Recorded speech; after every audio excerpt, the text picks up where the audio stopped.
Hey everybody, welcome back to another Motivation Monday podcast for Monday, January 20th, 2020. Hope you guys had a great weekend and hope you're ready to get the week off on the right foot. Thanks for joining me here on Monday morning.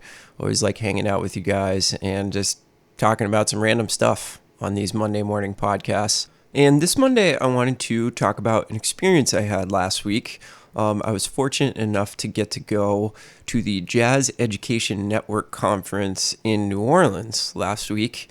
A band that I play with, the Soggy Po Boys, was invited to play at the conference, and it was a really cool experience to get to go down there and hang out with, basically the jazz world. Most of the educators, most of the college educators, high school educators, a lot of different performers. I mean, I was walking through the hallway on the first day and ran into, a dozen of my favorite musicians. I ran into a couple of my favorite musicians at the airport getting off the plane. So it was a really cool experience just to be basically surrounded by jazz and all of the people that make jazz special.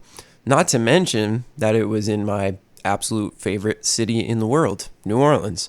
So, at the end of the day of the conference, I got to go out and see all of my favorite bands from that city, play a little bit of music with them, and it was just a blast. So that's what I wanted to talk about. I wanted to talk about the state of jazz because, we hear that, jazz is a dead art form and that it will never be popular ever again and blah, blah, blah, all this doom and gloom talk. But if you go and you hang out with the people that are involved in jazz and the real kind of torchbearers and the people that their lives revolve around this music and being creative and forming a community, you kind of realize that jazz can never really die. There's always going to be people out there that are going to choose this art form as their method of expression. And that's really encouraging. And I will say that when I got home from New Orleans, I was definitely encouraged by what I saw and what I experienced and the people I got to hang out with and the different clinics I went to, the different performances that I saw. Very, very encouraged. And it's kind of a shot in the arm to keep doing what I'm doing. Hang out with you guys every week because you are definitely responsible for keeping the art form of jazz alive simply by pursuing your goals and learning the language and all that kind of stuff and listening to music and supporting artists. You guys are really helping to keep this art form alive as well.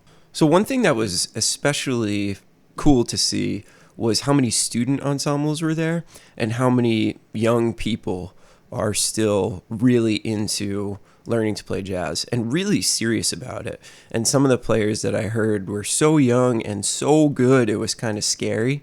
But it gave me such a great feeling to know that kind of the future of this music is in good hands.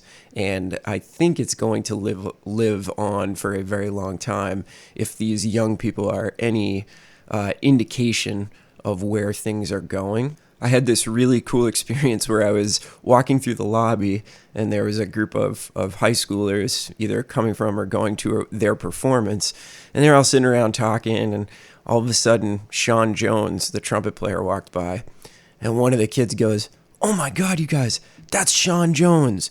Oh my God, I can't believe it. Wow, we got to go say hi to him. And it was just like amazing to see a group of young people see Sean Jones, and it was like they saw Michael Jordan or something like that. It was really, really cool to see that the kind of power that a great musician like Sean Jones has. And these young people obviously were fans and students of his trumpet playing and his work as a jazz musician and educator. So that was really awesome to see. Again, it just one of those things that kind of renews your faith in the art form and what you're doing.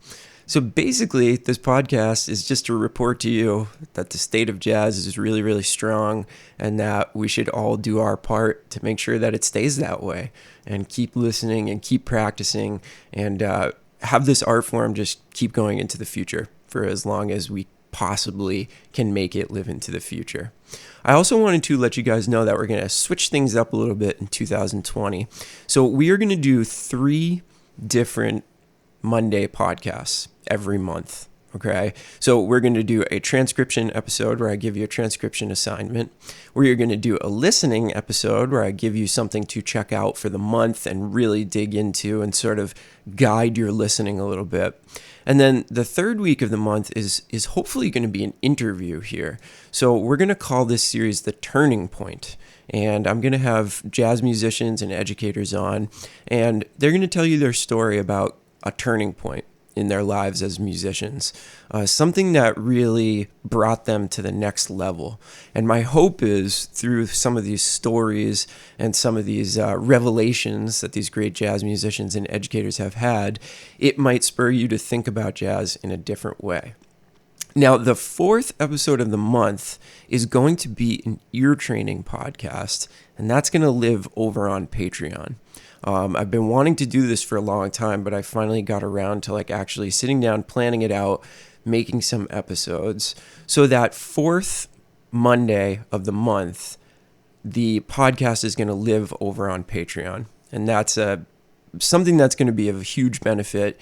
And I want it, to really benefit those Patreon members that feel strongly enough about this show that, they're supporting that tiny amount of money every month. So I just wanted to let you know that that's what's going to happen. And hopefully that ear training podcast is going to start in February. I am just putting the finishing touches on the first couple of episodes, and I'm really, really excited about that podcast coming out and hopefully benefiting all of you out there. So that's how it's going to look. That's how it's going to look in the year. If it doesn't work out, then I will change it up.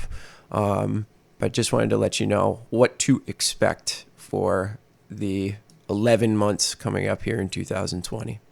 So were any of you at the Jazz Education Network Conference? If any of you out there listening were there, let me know what you thought of it, what you think about the state of jazz, or generally just let me know what you think about the state of jazz as you see it from your angle where you sit. I love having discussions like this. Drop me a note in the 10-Minute Jazz Lesson Community Facebook group, and we can start a discussion on this. All right. Have a great week, everybody. We'll see you on Friday with our final reading episode. Really excited about that one. Got some great etudes prepared for you guys. And have a good and inspired week. And let's keep jazz strong for years to come. Talk to you soon. Bye.